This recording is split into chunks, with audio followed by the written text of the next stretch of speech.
Atos capítulo 3. Certo dia, Pedro e João estavam subindo ao templo, na hora da oração, e às 3 horas da tarde, estava sendo levado para a porta do templo chamada Formosa. Na minha Bíblia está um aleijado de nascença, em outras Bíblias está um coxo, não é verdade? Um coxo, que ali era colocado todos os dias para pedir esmolas aos que entravam no templo.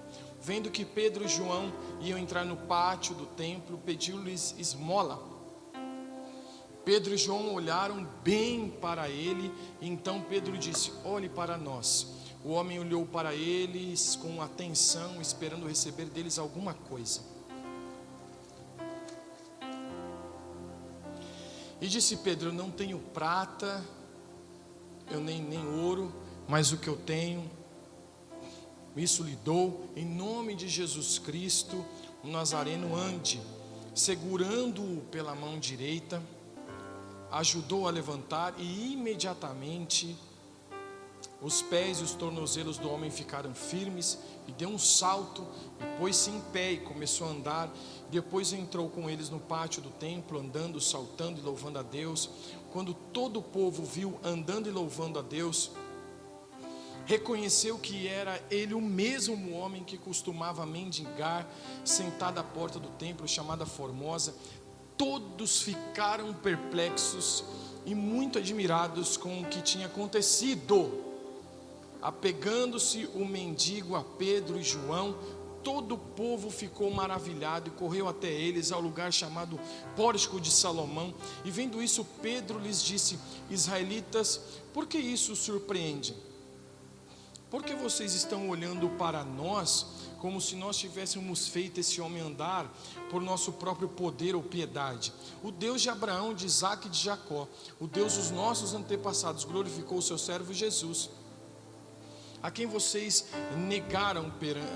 entregaram para ser morto, e negaram perante Pilatos, embora ele tivesse decidido soltá-lo.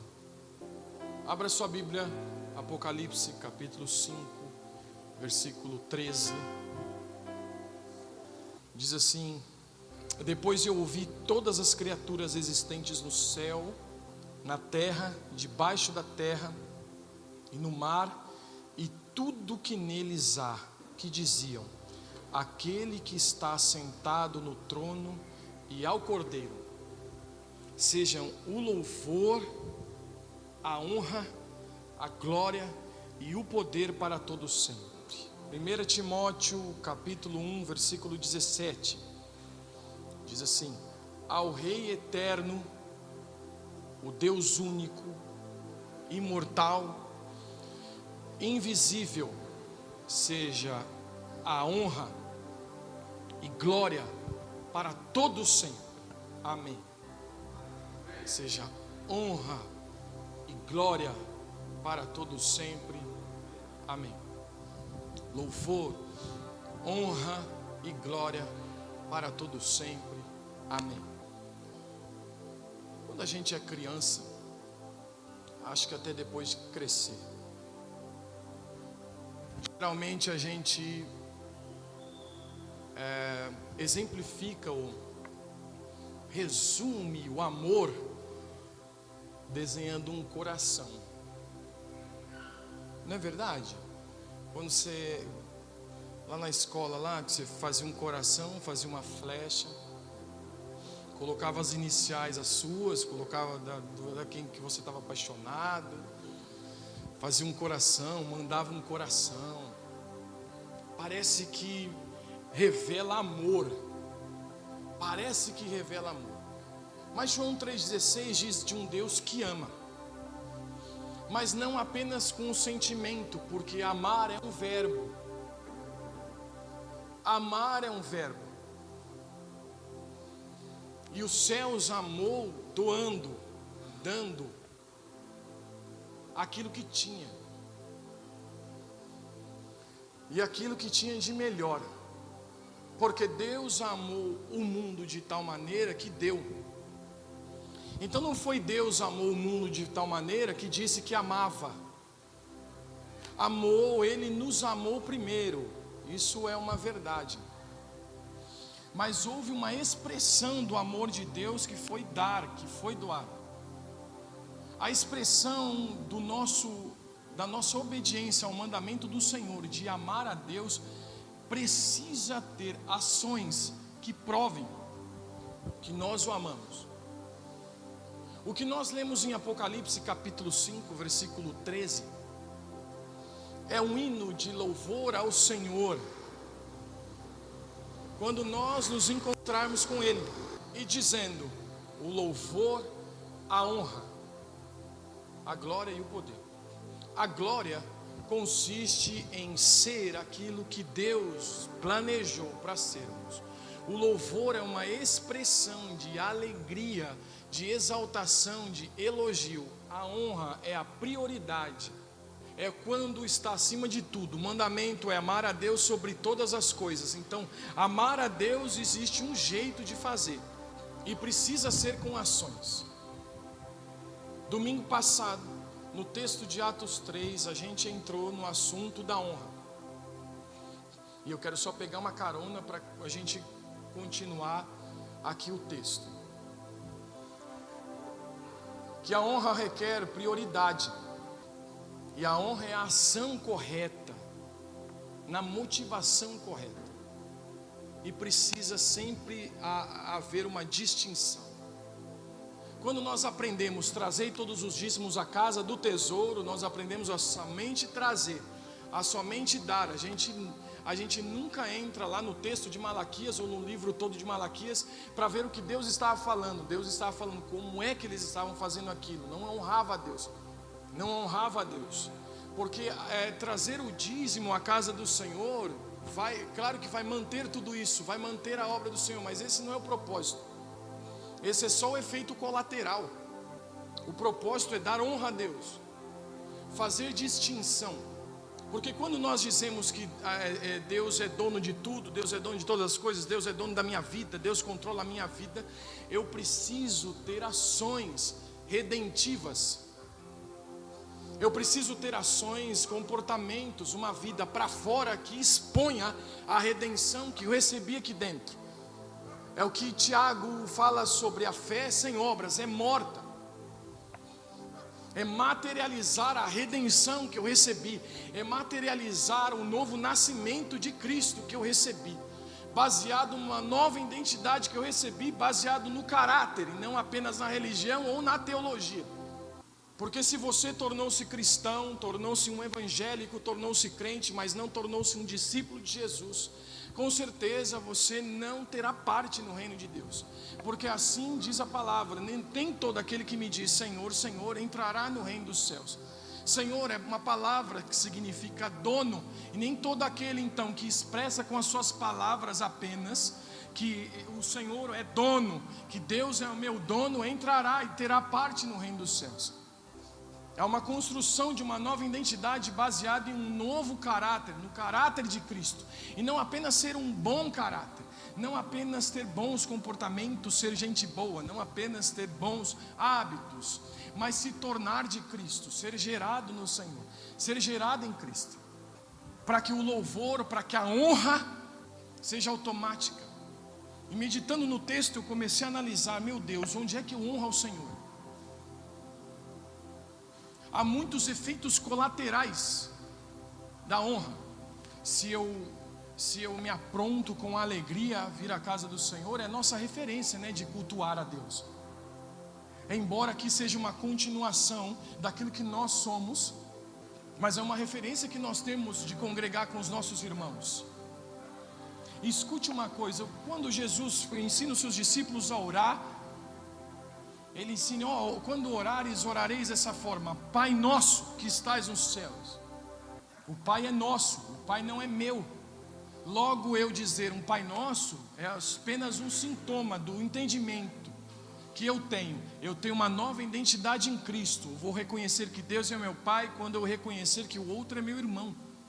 Por isso é Pai nosso. E aí eu preciso analisar em minha vida quais são os sintomas que eu preciso corrigir de honra a Deus, corrigindo primeiramente o meu coração, sendo transformado em Jesus. Como eu disse, às vezes nós temos comportamentos que nos condenam, e aí quando a gente consegue, a gente se exalta, a gente se orgulha, agora consegui, agora sou santo. Sabe o que é santidade? Santidade é você conseguir equilibrar a sua vida privada da sua vida pública. É você ser o mesmo publicamente daquele que você esconde. Isso é santidade, ser o mesmo no padrão de Deus. Porque se eu for um publicamente e aquilo que eu escondo for outro, totalmente contrário àquilo que eu proclamo, àquilo que eu professo, eu não estou num caminho de santificação. Jesus não está santificando a minha vida. Porque santidade não é aquilo que eu faço. Santidade é quem é em mim. É Jesus em mim. É o Espírito é quem pode gerar santidade em minha vida. Eu não posso fazer nada para ser santo. Por isso que Deus em Malaquias repreende o seu povo. Vocês ofertam, mas vocês trazem o pior. O coração de vocês não honra o Senhor. E às vezes vir ao culto, às vezes louvar a Deus com o melhor, é sintoma da honra que eu quero expressar a Deus. Às vezes vir a um culto público, cultuar, ir a uma célula, ou sei lá o que, estar com os irmãos, comer junto, estar em comunhão, sintoma. É um sintoma de sair para fora a honra que eu quero dar a Deus, a honra que eu quero dar ao Senhor, porque o amor de Deus precisa ter provas. O nosso evangelho precisa ter provas, porque Deus provou que nos amou dando, doando. Porque o que Jesus quer ver em nós, Ele quer se enxergar em nós. É por isso que somos justificados, porque Deus nos vê e vê Jesus. Porque foi Jesus quem nos devolveu a quem éramos, a imagem e semelhança de Deus. Então a imagem de Jesus em nós nos devolve. Por isso que nós precisamos ter atos de redenção, atos redentivos. Por isso que ofertar e dar o dízimo, e doar, e compartilhar, e proclamar, e trabalhar não é apenas para sobrevivência. Porque se você fizer isso apenas para sobreviver, ou apenas para tapar buraco, ou apenas para ser alguém bonzinho, você está fazendo isso errado. Filho meu, dá-me o teu coração. É preciso dar a Deus prioridade. E quantas vezes nós pregamos e nós falamos e proclamamos, cara, o primeiro do seu dia dê a Deus, o primeiro do seu dia dê ao Senhor. Mas nós preferimos às vezes ser consumidores de coisas que nos adoecem, mas nós não conseguimos largar, porque já estamos viciados nas coisas que nos adoecem, e não nas coisas que nos traz vida. O primeiro do seu dia precisa ser ao Senhor, o primeiro do seu dia precisa ser a Deus, o melhor da sua vida precisa ser ao Senhor. Para que você não viva apenas para sobreviver, para que você não ganhe dinheiro apenas para sobreviver, que você não apenas não ganhe salário para poder comer. É muito pouco isso. Isso é muito pouco. E eu dizia isso a alguém essa semana, não lembro quem, mas o dinheiro é uma entidade. A Bíblia chama o dinheiro de mamão, de senhor, de dono. E às vezes nós somos controlados, porque a gente vive para trabalhar e pagar boleto. E isso não é a vida que Jesus proporcionou a cada um de nós, uma vida abundante. Essa não é. E como eu dizia aqui na quarta-feira, desde criança talvez te ensinaram errado. Porque criança, alguém perguntou para você, o que é que você vai ser quando crescer? Aí você falou o quê? Engenheiro, eu vou ser médico, eu vou ser bombeiro, eu vou ser policial. Ligou o seu trabalho à sua identidade, desde criança. E aí o que acontece? Acontece que a gente cresce, e aquilo que a gente foi construído lá na infância lá, quem eu vou ser quando crescer? Quem eu vou ser quando crescer? É a minha identidade. Aí a gente cresce, aí com 18 anos não arruma emprego, está desesperado. Aí arruma um emprego que ganha pouco, que o patrão pau. E aí você ganha pouco, está infeliz no emprego, frustrado e não sabe quem é. ligou aquilo que você ia fazer com aquilo quem você é. Não. Ei, em Cristo nós precisamos encontrar a identidade de filho do Senhor, de filho de Deus. E aquilo que eu faço é só consequência de quem eu sou. E não é possível que eu viva para sobreviver, não é possível que eu viva para o trabalho. Se você for ler a Bíblia e pegar aí a Strong e ver o coxo que estava na porta do templo, ele não era paralítico, ele conseguia andar, porque ele era aleijado de um pé só. Agora imagina um cara que de nascença não conseguia andar, ficava lá a vida inteira, lá na porta de um templo pedindo esmola. E eu disse aqui o que é esmola. Esmola é aquilo que a gente tem de pior e dá, porque esmola não há envolvimento. E a gente dá esmola um monte de vezes para um monte de gente. Não é as moedas que se dá para quem pede, não. Esmola da sua vida. Agora imagina Pedro e João indo orar, 3 horas da tarde, indo orar, e aquilo que ele tem, ele dá. Ele reposiciona aquele cara. Imagina, no mercado de trabalho, o cara agora não vai mais pedir esmola, agora ele anda. Era a muleta dele para não viver aquilo que Cristo desejou, aquilo que o Senhor desejou, era que ele não dava. Não, mas agora ele anda. E agora? Como é que você vai viver a vida? E agora, o que é que você vai fazer da vida? E muitas vezes, às vezes nós nos apoiamos nas nossas muletas, em algumas muletas, para não viver aquilo que Deus tem. A gente compra um bilhete para Nínive, a gente vai lá e ainda paga ainda.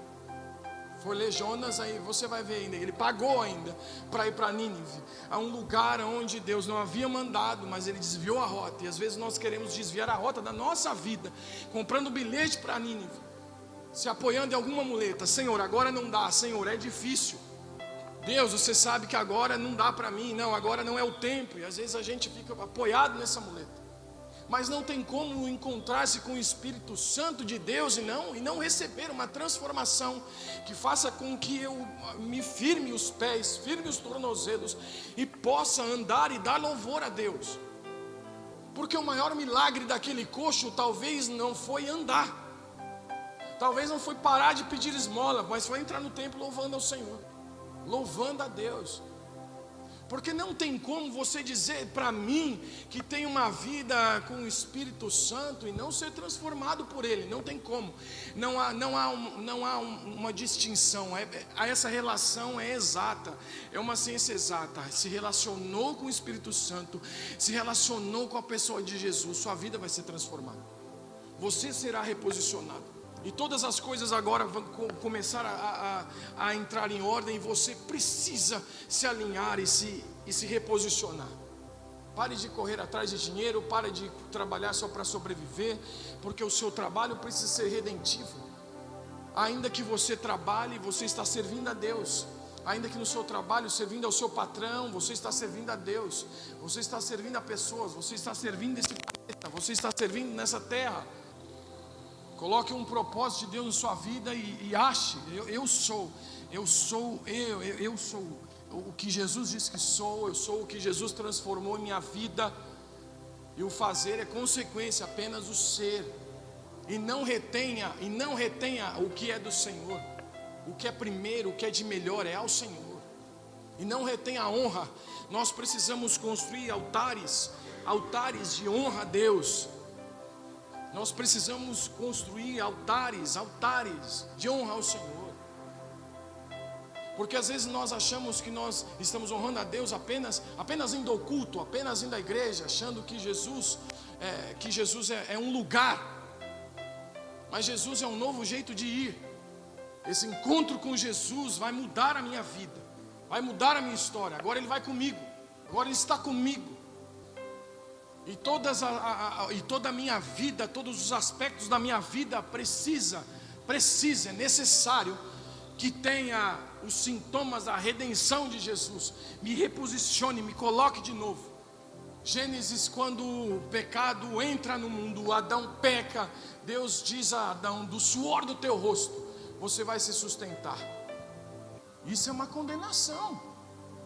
Deus estava proferindo consequências do pecado, a morte. Então trabalhar como Adão ainda é pecado, Porque se desde pequenininho colocaram a identidade dentro da sua cabeça de que você é aquilo que você vai fazer quando crescer, há uma identidade social. Porque Deus sempre vai ter uma resposta social àquilo que é pecado. Porque se há fome, se existe fome, a justiça de Deus é que ninguém passe fome. E ninguém passar fome, vai haver uma ação que vai mexer, é um milagre social. Porque se há prostituição, precisa haver um milagre social para que não haja uma resposta. Há uma resposta. Porque quanto mais espirituais somos, mais humanos nós vamos nos tornar, mais amar as pessoas nós vamos. Hebreus capítulo 13, versículo 1. Hebreus capítulo 13, versículo 1. Sejam constante o amor fraternal e não se esqueçam da hospitalidade. Vai lá na Strong, no seu aplicativo, no celular. Amor fraternal, amor de irmão. A palavra grega é Filadélfia. Vai lá na Strong, lá do seu celular. Hospitalidade, a palavra grega é filoxenia. Amor ao estranho, amor ao estrangeiro. A recomendação aos hebreus e a nós: ame a todos como irmãos. Ame os seus irmãos, mas não se esqueça de amar ao estranho. Mas não se esqueça de amar aquele a quem você não conhece, ao estrangeiro. Porque só dá algo que tem, que recebeu do Senhor, quem consegue amar. Porque se aquele coxo estava na porta do templo, desde quando nasceu, algum momento ali, ele teve chance de mudar de vida, mas faltava alguém que tivesse tido um encontro com o Espírito Santo e pudesse proporcionar esse encontro. Algum discípulo de Jesus, alguém que foi alcançado por Jesus, e alguém que não recebeu apenas e parou em si.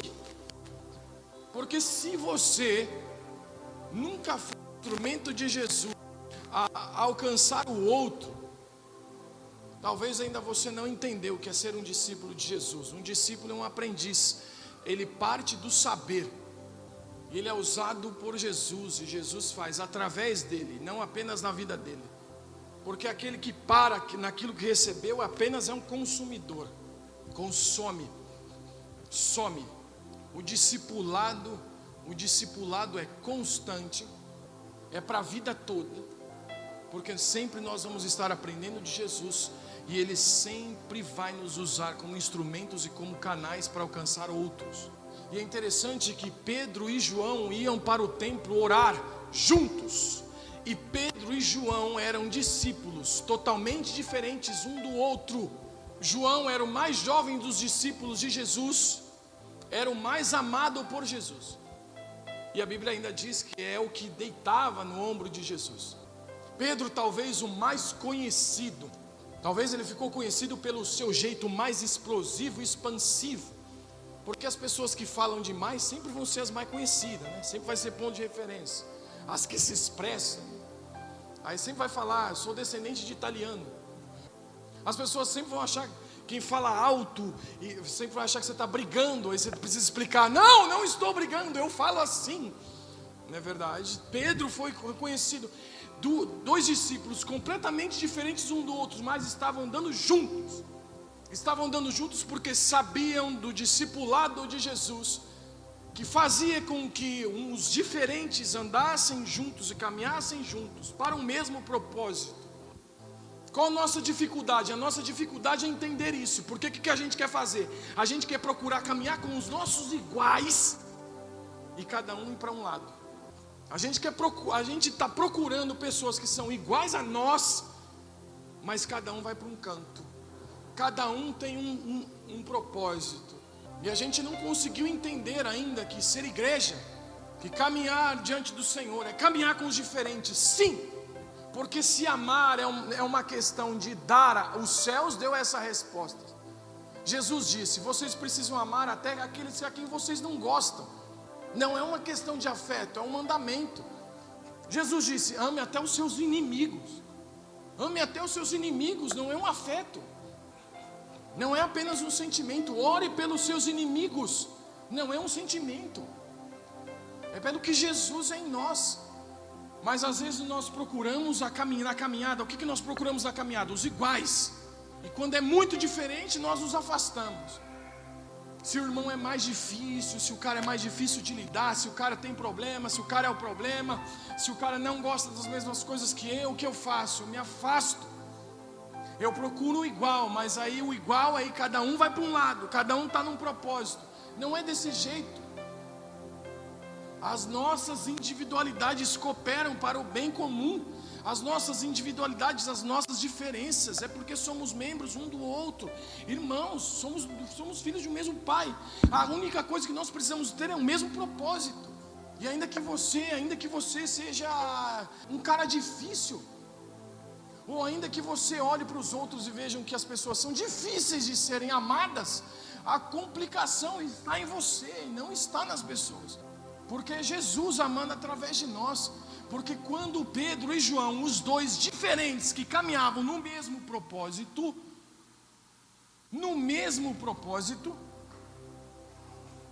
olharam para todos e disseram: por que vocês estão espantados? Vocês acham que a gente que fez ele andar? Você acha que foi o poder que é o nosso poder? Você acha que não foi Deus quem fez isso? Porque no propósito sempre vai ter a glória a Deus, sempre vai ser glória a Deus. Mas é importante que nós estejamos juntos. Mas é importante que nós estejamos caminhando para o mesmo propósito, mesmo que sejamos diferentes. E é importante que você não interrompa a caminhada. É importante que você não se isole, só porque os outros são diferentes, só porque você está procurando os seus iguais. Não precisa procurar os seus iguais. Procure quem tem o mesmo propósito. E não ande com quem não tem o mesmo propósito que você. Não ande com quem não tem o mesmo propósito que você. Não ande com quem está indo para um outro lugar. Pedro e João, ainda que fossem diferentes uns dos outros, entenderam: estamos no mesmo propósito. Nós vamos juntos orar. E foi eles quem estendeu a mão para aquele coxo, levantou e fez o andar. E a Bíblia diz no capítulo 11 de Atos 3: apegando-se um mendigo a Pedro e João, todo o povo ficou maravilhado e correu até eles. Apegando-se, como é que está aqui? O homem que havia se curado acompanhou Pedro e João. Porque o cara começou a andar, e agora o que eu vou fazer da minha vida? O que eu vou fazer da minha vida? Preciso andar com quem tem um propósito. Isso é ser igreja. Nós só precisamos de um propósito, só isso. Cada um vai ser diferente, glória a Deus por isso. Nós só precisamos ter um propósito de andar juntos. Andar juntos, mas não apenas em comportamentos. É fundamento. A igreja aqui de Atos, a gente fala igreja de Atos, mas a igreja é uma só, desde Atos. Precisa ser acompanhada, estudada, não em seus comportamentos, mas o fundamento é quem tinha. Era Jesus quem fazia isso, era o Espírito Santo quem fazia isso. Embora somos membros uns dos outros, nós temos o mesmo propósito. Então, por favor, não diga que você, eu só faço isso. Não diga que você é bom para orar e vai falar: não, eu nasci só para orar, só vou orar. Aqueles a quem eu no templo orar foi o que estendeu as mãos e quem foi ainda, se apegou e adotou ainda aquele coxo. Porque a igreja fora do templo sempre será composta de pessoas que estão no templo adorando e fora estão servindo. Porque estão dando uma resposta social. Porque estão dando uma resposta à cidade. O plano de Deus sempre foi uma cidade. Quando estivermos junto com Ele, leia Apocalipse. Não tem uma igreja preparada para nós, tem uma cidade. É um povo. E por favor, não retenha aquilo que Deus lhe deu. Porque se você em Cristo descobriu sua identidade, sabe quem é, você tem algo que Deus confiou em suas mãos para abençoar o outro. Não precisa dar aquilo que você nunca recebeu, mas você pode dar aquilo que tem. As suas mãos podem ser oferecidas a servir o outro, seus pés, seus olhos, o seu tempo. o seu jeito. Porque se você tem jeito de pastorear pessoas, então faça isso. Se você tem jeito de evangelizar pessoas, então faça isso. Se você tem um dom, um talento que Deus lhe deu para agrupar pessoas, então faça isso. O que diz a palavra de Deus? Aquele que sabe fazer o bem e não o faz, não precisa ficar desesperado. Aí, o que é que eu vou fazer? Não, mergulhe em Jesus. O propósito de Pedro e João era ir ao templo orar. E de repente, no meio do caminho, apareceu algo, apareceu alguém, apareceu uma situação a quem Jesus poderia ser glorificado. E assim é nossa vida. Quando caminhamos juntos, uns com os outros, com um propósito, vai aparecer as oportunidades de Jesus ser glorificado. E eu apenas preciso me colocar diante do Senhor, me colocar diante daquele a quem precisa ser amado, com amor fraternal, com hospitalidade, com filoxenia, e eu poder estender a mão e poder levantar alguém. Se você se cansou de estender a mão, eu lhe digo, que orgulho é esse? Que orgulho é esse de estender a mão? Você não estende a mão por quem o outro é, você estende a mão por quem Cristo é em você. Porque a bênção do Senhor sobre nós está em passar por nós, não parar em nós. Não se condene por aquilo que você parou de fazer. Vá procurar pelo Senhor e vá ter um encontro com Ele, porque é impossível alguém sair ileso de um encontro real com Jesus. É impossível alguém sair ileso de um encontro real com Jesus. Impossível. A Bíblia diz sobre um homem que carregou a cruz de Jesus, Simão Cirineu, se não me engano o nome dele. Devia estar passando ali, talvez não sabia nem o que estava acontecendo, e os soldados obrigaram: carregue a cruz de Jesus. E eu fiquei pensando, o que é que você faria se alguém falasse: carregue a cruz de Jesus? Então ele olhasse para Jesus e visse ali, naquele olhar, um olhar inocente, o olhar de quem não era culpado, o olhar de quem não precisaria estar ali. Jesus não tinha um olhar condenado. Eu imagino aquele homem carregando a cruz de Jesus, amando a Jesus, só de poder olhar para Ele. Não perde isso não. Não perde esse tato. Não perde esse tato não. Não torne-se independente não. Seja dependente ainda de Jesus. Se pareça cada dia mais com Ele. Seja humilde para andar com os diferentes. O que diz a Bíblia? Dá honra uns aos outros e ache os outros maior do que você. Se pareça cada dia mais com Jesus. Você pode. Ele é misericordioso, Ele é bom, como nós cantamos aqui. O Senhor é bom, o Senhor é bom, o Senhor é bom. Não queira ser o juiz de uma sociedade, não queira ser o juiz da igreja, não queira ser o juiz. Eu imagino Pedro e João entrando no templo e vendo um coxo. Imagina se eles tivessem outra atitude. Cadê o pastor dessa igreja que nunca fez nada por esse coxo? Cadê os irmãos? Olha que barbaridade. Vamos fazer uma reunião, vamos ver o que nós podemos fazer pelo coxo. Não teve reunião. Ele apenas olhe para nós, dê sua mão, levante, ande. Aquilo que eu não tenho ouro, não tenho prata, mas aquilo que eu tenho eu te dou. Levanta e anda. Não reteve aquilo que tem recebido do Senhor. É por isso que muitas vezes nós não temos nada para dar, porque nós não temos recebido. E é tão fácil, é tão simples, é tão gostoso receber do Senhor. É tão bom receber do Senhor. É muito bom receber do Senhor. Não perca o mover profético. Não perca o mover das inúmeras possibilidades. Você pode viver por fé. Você pode viver por fé.